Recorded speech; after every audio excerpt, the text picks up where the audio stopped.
ಅವ್ರ ಮಗಳು ಯಾಕೆ ಡಾಕ್ಟರ್ ಆಗ್ತಾ ಇಲ್ಲ?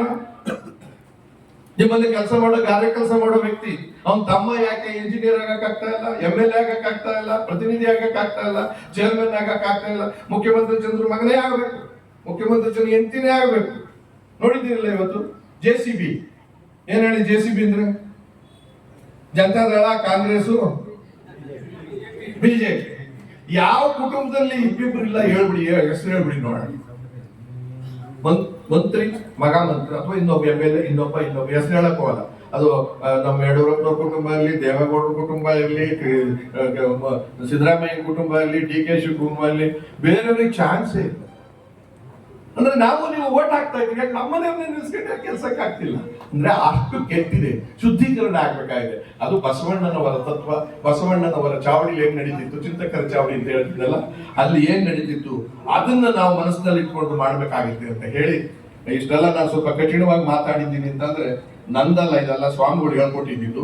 ಈ ತರ ಎಲ್ಲ ಮಾತಾಡ್ಬೇಕಪ್ಪ ನೀನು, ಸುಮ್ಮನೆ ಹುಡುಗಾಟ ಆಡೋಣ ಅಂತ. ಯಾಕೆಂದ್ರೆ ನಾನು ಇಲ್ಲಿಂದ ಹೋಗ್ಬೇಕಲ್ಲ ವಾಪಸ್ ತಿರುಗಿ.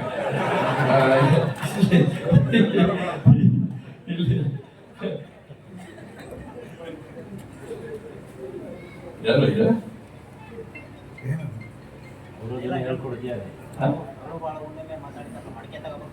ಅದ ಮತದಾನ ಹಾಕೋದು ಎಷ್ಟು ಜವಾಬ್ದಾರಿ ಅಂತ ಹೇಳ್ತಿದ್ರು. ನಾವು ಕೆಟ್ಟದಾಗ ಮತದಾನ ಹಾಕ್ತಿದ್ವಿ, ಯಾಕಂದ್ರೆ 5 ವರ್ಷಕ್ಕೆ ಒಂದ್ ದಿವಸ ದುಡ್ಡು ಕೊಡ್ತಾರೆ. ನಾನು ಅದೇ ಹೇಳಿದ್ರೆ ತಿಮ್ಮಪ್ಪನೇ ದುಡ್ಡು ತಗೊಂಡ್ರು ಕೂಡ ನ್ಯಾಯ ಮಾಡ್ತಾನೆ ಅಂತ. ಅದನ್ನ ನೀವು ಮಾಡ್ಬೋದು. 5 ಜನದ ತಗೊಳ್ಳಿ, ಅದ್ಕೊಳ್ಳಿ, ಅದೊಂಥರ ಹೇಳೋದು. ಇನ್ನೊಂದ್ ತರ ಹೇಳ್ತೀನಿ, ಅದನ್ನ ಯೋಚನೆ ಮಾಡ್ಬೇಕು. ಮತದಾನ ಹಾಕ್ಬೇಕಾದ್ರೆ ಹೆಂಗ್ ಯೋಚನೆ ಮಾಡ್ಬೇಕು ಮತದಾನ ಹಾಕ್ಬೇಕು ಅಂತ ಅಂದ್ರೆ, ಒಂದ್ ಅಜ್ಜಿ ಇಲ್ಲಿ ಯಾರೋ ಕೂತಿದ್ದಾರೆ, ಮಡಕೆ ತಗೊಂಬರಕ್ ಹೋಗ್ತಾಳೆ ಸಂತೆಗೆ. ಸುಮ್ಮನೆ ತಗೊಂಡ್ಬಂದ್ಬಿಡ್ತೀಯ ತಾಯಿ ನೀನು ಮಡಿಕೆನ? ಅವ್ನು 15 ರೂಪಾಯಿ ಹೇಳ್ತಾನೆ ಮಡಿಕೆಗೆ, ಹಸಿ ಮಣ್ಣಿನ ಮಡಿಕೆಗೆ. ನೀನು ಯಾಕಪ್ಪ ಮನೆಯಾದ ಕೆಲಸ ಮಾಡ್ಬೇಕಾ? 15 ರೂಪಾಯಿ ಮಡಿಕೆಗೆ, ಮಣ್ಣಿಗೆ. ನಮ್ಮನೇದೇ ಮಣ್ಣು ತಗೊಂಡು, ನಮ್ಮೂರದೇ ಮಣ್ಣು ತಗೊಂಡು ಅಂತ ಬೈದು ಕೊಸರಿ ಕೊಳಡಿ ಒಂದು 2.5 ರೂಪಾಯಿ ಒಪ್ಪಿಸ್ಕೊಂತಾಳೆ. ಹೊರಗೆ ನಿಂಗೆ ಎಷ್ಟೇನಾಗಿದೆ ನೋಡಿ, 20 ರೂಪಾಯಿನ 2.5 ರೂಪಾಯಿ ಒಪ್ಪಿಸ್ಕೊಂತಾಳೆ. ಅಷ್ಟು ಬುದ್ಧಿ ಇದೆ ತಾನೆ, ಎಬ್ಬೆಟ್ಟೆ ನೀನು. ಬರೀ ಅಷ್ಟಕ್ಕೆ ತಗೊಂಡ್ಬರ್ತಾಳ ಆ ಮಡಿಕೆನ? ಇಲ್ಲ, ಅವ್ನ ಮೇಲ್ಗಡೆ ಇರೋ ಮಡಿಕೆನ ಒಡೆದೋಗಿರೋದು ಮೇಲೆ ಇಟ್ಟಿರ್ತಾನೆ, ತಗೊಂಡು ಹೋಗ್ಲಿ, ಖರ್ಚಾಗ್ಬಿಡ್ಲಿ ಅಂತ. ಆಕೆ ಇನ್ನೂ ಬುದ್ಧಿವಂತ ಇನ್ನೊಬ್ರು. ಅದನ್ನ ನೋಡ್ತಾನೆ, ಅವ್ಕೆ ಇಡು ನನಗೆ ಗೊತ್ತಿದೆ ಯಾವ್ದು ತಗೋಬೇಕು ಅಂತ. ಎತ್ತು ಮೊದಲನೇ ಲೈನ್ ಪೂರ್ತಿ ಇರ್ತಾಳೆ, ಕೆಳಗಡೆ ಇರತ್ತ ಅಂತ ಹೇಳಿ ಚೆನ್ನಾಗಿರೋದ್ರೆ ಕೆಳಗಡೆ ಇಟ್ಟಿರ್ತಾಳೆ ಅವರು. ಅದನ್ನ ತಗೊಂಡ್ಮೇಲೆ ಸುಮ್ಮನಿರಲ್ಲ, ಬಡಿತಾಳೆ ಟಣ್ ಟಣ್ ಟಣ್. ಸೀದೋಗಿದ್ಯಾ ಇಲ್ವಾ, ಬೆಂದೋಗಿದ್ಯಾ ಇಲ್ವಾ, ತೂತಾಗಿದ್ಯಾ ಇಲ್ವಾ, ಮುಕ್ಕೋಗಿದ್ಯಾ ಇಲ್ವಾ, ಹಸಿ ಮಣ್ಣ ಇಲ್ವಾ, ಒಳ್ಳೆ ಮಣ್ಣ ಇಲ್ಲ, ಇಷ್ಟೆಲ್ಲ ಯೋಚನೆ ಮಾಡಿ ಒಂದ್ ಮಡಕೆ ತಾಕತ್ತಿಲ್ಲ ನಿಮ್ ಮನೆಗೆ. ನಿಮ್ 3-5 ವರ್ಷದ ಗಂಡನ್ನ ಬಡಿಬೇಕಲ್ವಾ, ಟಣ್ ಟಣ್ ಟಣ್ ಅಂತ. ಇವ್ನು ಯೋಗ್ಯನ ಇಲ್ವಾ, ಇವ್ನು ಅಯೋಗ್ಯನ ಇಲ್ವಾ, ಹೆಂಡ್ರನ್ ಸಾಕ್ತಾನ ಇಲ್ವಾ, ಊರನ್ ಸಾಕ್ತಾನ ಇಲ್ವಾ, ಕಸ ಗುಡಿಸ್ತಾನ ಇಲ್ವಾ, ಇಷ್ಟೆಲ್ಲ ನೋಡಿದ್ಮೇಲೆ ಓಟ್ ಹಾಕ್ಬೇಕಾನೆ. ಯಾಕೆ ಹಂಗೆ ಹಾಕಿ ಲೂಟಿಕೋರ್ನ, ದೊಡ್ಡ ದರೋಡೆಕೋರ್ನ ಎಲ್ಲರನ್ನೇ ಕೆಲ್ಸ್ಕೊಂಡ್ ಬರ್ತಾ ಇದ್ವಿ ಅಲ್ವಾ? ಶ್ರೇಷ್ಠವಾದ ದಾನ. ನಿಮ್ ಮಗಳ ಮದುವೆ ಮಾಡ್ಬೇಕಾದ್ರೆ ಏನ್ ಮಾಡ್ತೀರಾ? ಯಾವ ಗಂಡಿ ಬೇಕಾದ್ರೂ ಕೊಟ್ಬಿಡ್ತೀರಾ? ಹೇಳಿ, ನೀವೇ ಯೋಚನೆ ಮಾಡಿ.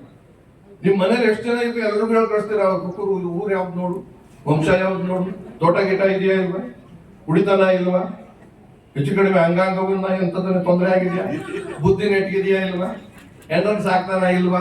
ಇಷ್ಟೆಲ್ಲ ನೋಡಿ ಆ ಹುಡುಗನ್ನ ಒಂದು ಸಾರ್ವಜನಿಕರ ಎದುರುಗಡೆ ಸಾಕ್ಷಿ ಸಮೇತ ಮದುವೆ ಮಾಡೋದು, ನನ್ನ ಮಗಳು ಸುಖವಾಗಿರ್ಬೇಕು ಹೋದ್ ಕಡೆ. ಆ ಕಾರಣದಿಂದ ನಿಮ್ಮ ಹಾಗೆ ಈ ಮಗುನು ಗಂಡು ಅಂತ ತಿಳ್ಕೊಂಡು 5 ವರ್ಷ ಸುಖವಾಗಿ ನಮ್ಮನ್ನು ನೋಡ್ಕೋಬೇಕಾದ ಗಂಡನ್ನ ಆಯ್ಕೆ ಮಾಡಬೇಕು. ಮತದಾನದ ಶ್ರೇಷ್ಠತೆಯನ್ನು ನೀವು ಅರ್ಥ ಮಾಡ್ಕೋಬೇಕು. ಬಸವಣ್ಣನ ತತ್ವಗಳಿಗೆ, ಬಸವಣ್ಣ ವಿಚಾರಗಳಿಗೆ, ಬಸವಣ್ಣನ ಸರ್ವ ಜನಾಂಗದ ಸ್ವತ್ತಿಗೆ ದಾರಿ ಬರುತ್ತೆ.